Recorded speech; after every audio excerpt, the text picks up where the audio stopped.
ટોપ સ્ટોક્સની details સાથે જોડાયા છે સહયોગી નીરજ અને આરતી. આપણને ગુડ મોર્નિંગ નીરજ, કે આ સ્ટોક્સ પર આજે ફોકસ રહેશે?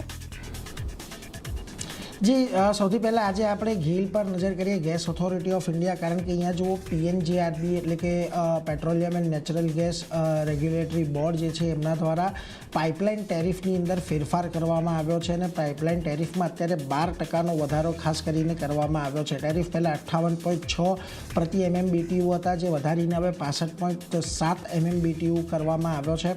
અને આ વધેલા જે ટેરિફ છે 1 જાન્યુઆરી 2026થી ખાસ કરીને લાગુ કરવામાં આવશે. હવે જોકે આ ગેલની તો માંગણી હતી કે હજી થોડોક વધારો કરવામાં આવે, તો 33% જેટલો કુછ વધારાની માંગણી તેમણે કરી હતી. 1 જાન્યુઆરી 2025થી લાગુ કરવાની તેમની માંગ હતી.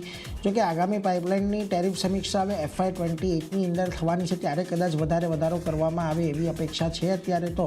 એટલે એના પર એક ખાસ અહીંયાથી ધ્યાન રાખવાનું. જોકે જે આ ભાવ વધારો થયો છે એની અસર ચોક્કસથી આપણને ગેલ પર આજે થોડી ઘણી પોઝિટિવ આવતી જોવા મળી શકે છે. એટલા માટે જુઓ, બ્રોકરેજ પણ આજે થોડાક બુલિશ થયા છે. UBS કહી રહ્યું છે ખરીદી કરો, 215ના ટાર્ગેટ તેઓ અહીંયાથી આપી રહ્યા છે. એમનું કહેવું છે કે જો ફૂલ રિવિઝન કરવામાં આવતે તો એનાથી ટેરિફ જે છે એમાં ખાસો મોટો એવો ઉછાળો આવતો અને જેને લઈને જે ગ્રાહકો છે એના પર એક ભારણ વધતું જોવા મળતે, એટલે એના પર એક અસર જવાની. બીજી તરફ સિટી પણ ગેલ બાય રેટિંગ સાથે 215ના ટાર્ગેટ આપી રહ્યું છે અને એમનું કહેવું છે કે આ જે વધારો થયો છે એના પર ખાસ કરીને સ્ટોક તમને પોઝિટિવ રિએક્ટ થતો જોવા મળી શકે છે. એટલે ગેલ પર નજર રાખજો. આજના દિવસે અહીંયાથી આપણને એક સારી તેજી જોવા મળી શકે છે. બીજી તરફ ઝાયડસ લાઇફ સાયન્સ પર નજર રાખવાની છે. US FDA પાસેથી એમને એક દવા માટેની સૈદ્ધાંતિક મંજૂરી ખાસ કરીને મળતી દેખાય છે. એમ્પાગ્લિફ્લોઝિન અને લિંગાગ્લિપિટિન નામની દવાઓ છે કે જેને મંજૂરી મળી છે. ડાયાબિટીસના દર્દીઓમાં ગ્લાયકેમિક નિયંત્રણ માટે ખાસ કરીને આ દવાનો ઉપયોગ કરવામાં આવે છે. એટલે મહત્ત્વનું છે. આઈ થિંક ગઈકાલે કે પરમ દિવસે પણ ઝાયડસને એક આવી જ કોઈક દવા માટેની મંજૂરી મળતી દેખાઈ હતી. એટલે એના પર એક ખાસ કરીને ધ્યાન રાખવાનું. બીજી તરફ વિપ્રો પર ખાસ કરીને નજર રાખજો.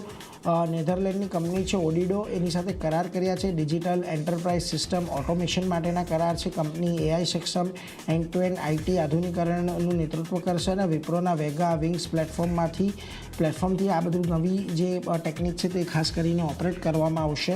એટલે વિપ્રો પર પણ નજર રાખવી. આજે કરારને લઈને કદાચ થોડું ઘણું પોઝિટિવિટી આપણને અહીંયા જોવા મળી શકે છે. બીજી તરફ ટાટા ટેકનોલોજીસ પર નજર રાખજો. તેમણે ES ટેક ગ્રુપનું 7.7 કરોડ યુરોની અંદર અધિગ્રહણ કર્યું છે. જર્મનીની કંપની છે ES ટેક. સિંગાપોરની સબસિડરી ES ટેકનું પણ એમણે અધિગ્રહણ કર્યું છે. અને દિલ્હી કંપનીની જે એન્જિનિયરિંગ રિસર્ચ એન્ડ ડેવલપમેન્ટ છે એની અંદર ખાસ કરીને પકડ મજબૂત થતી દેખાશે. એટલે ટાટા ટેકનોલોજીસ પર નજર રાખજો. આ એટલા માટે પણ મહત્ત્વનું છે કે ટાટા ટેકનોલોજીસ જે બહારના દેશોની કંપનીઓને લાવી રહી છે એ નવી ટેકનોલોજી ટાટાના પ્લેટફોર્મ પર પણ આપણને કદાચ ઓટોમેશનની અંદર કે ઓટોની અંદર આવતી જોવા મળી શકે. એટલે અહીંયાથી એક પોઝિટિવ ઇમ્પેક્ટ આપણને ખાસ કરીને ટાટા ટેકનોલોજીસ પર આવતો જોવા મળી શકે છે. બીજી તરફ લોઢા ડેવલપર્સ સુપ્રીમ કોર્ટ તરફથી થોડીક રાહત મળી છે. ખાસ કરીને 520 કરોડના એક રિફંડનો ઓર્ડર તેમણે આપ્યો છે અને ખાસ કરીને ઈડી લાઇન જે પ્રોપર્ટીઓ પર અમુક પ્રતિબંધો હતા એને પણ હટાવવાની વાત અહીંયાથી સુપ્રીમ કોર્ટે કરી છે. એટલે એના પર એક ધ્યાન રાખવાનું છે.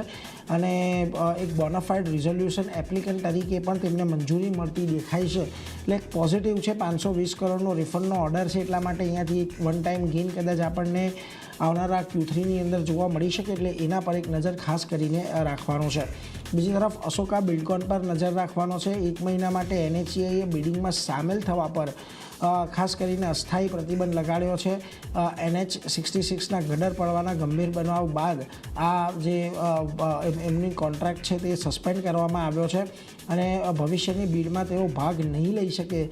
કોઈપણ અત્યારે જે ટેન્ડરો ખુલ્યા છે કે ભવિષ્યના કોઈપણ ટેન્ડરો છે અહીંયાથી, એટલે એના પર એક ખાસ ધ્યાન રાખવાનું. અને અહીંયાથી આ જે દુર્ઘટના બની છે એને લઈને એલિવેટેડ કોરિડોરના બાંધકામને મામલે પણ એક સોકોઝ નોટિસ તેમને આપવામાં આવી છે. એટલે આજના દિવસમાં અશોકા બિલ્ડકોન પર નજર રાખજો. NHA તરફથી પ્રતિબંધિત લિસ્ટમાં આવવું, બ્લેક લિસ્ટમાં આવવું એ ખાસ કરીને વધારે અસર કરી શકે છે. એટલે આજે અહીંયા તમને ઘટાડા તરફી કારોબાર જોવા મળી શકે છે. છેલ્લે રિફેક્સ ઇન્ડસ્ટ્રીઝ એમને એક મોટા બિઝનેસ સમૂહ પાસેથી લગભગ 100 કરોડનો ઓર્ડર મળ્યો છે. એટલે એના પર નજર રાખજો. આજે ઓર્ડરને તેજવાને પગલે અહીંયા તમને રિફેક્સ ઇન્ડસ્ટ્રીઝની અંદર પણ એક તેજી જોવા મળી શકે છે. પરંતુ ખાસ કરીને આજે ગેલ છે, ટાટા ટેકનોલોજીસ છે, અશોકા બિલ્ડકોન છે, એના પર આજે આપણને થોડી ઘણી અસર આવતી દેખાશે. પરંતુ એ સાથે જ આરતી, તમારી પાસે પણ ઘણું લાંબુ લિસ્ટ, ખાસ ક્યાં નજર?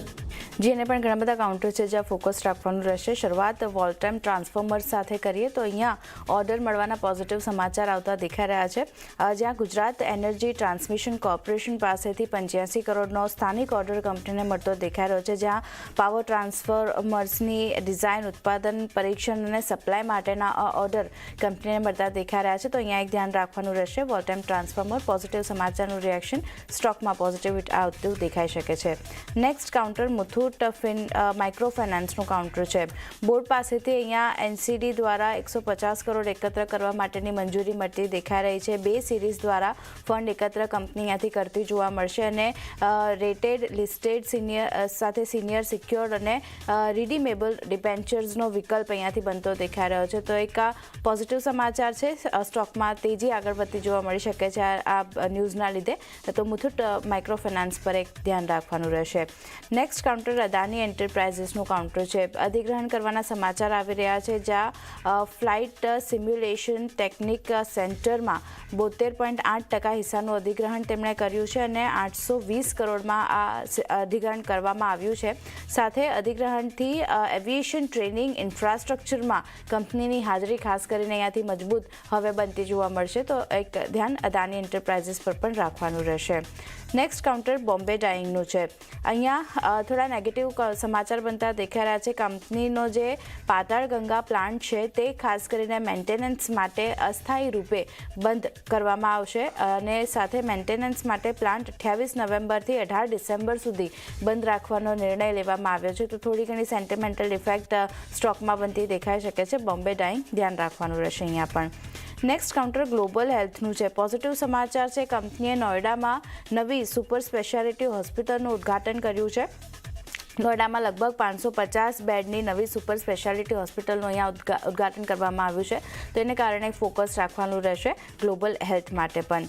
બેન્કિંગ કાઉન્ટરમાંથી બંધન બેંક ફોકસમાં છે. એનપીએ અને રાઇટ્સ ઓફ પોર્ટફોલિયોના સેલ્સને મંજૂરી મળતી દેખાઈ રહી છે અને 32.12 મિલિયનના એનપીએ માટે સ્વિચ ચેલેન્જ પદ્ધતિનો ઉપયોગ અહીંયાથી બેંક જે છે તે કરતી જોવા મળશે. તો એક ધ્યાન રાખવાનું રહેશે બંધન બેંક માટે. સ્ટોક અહીંયા કઈ રીતે રિએક્ટ કરે છે એના પર નજર રહેશે.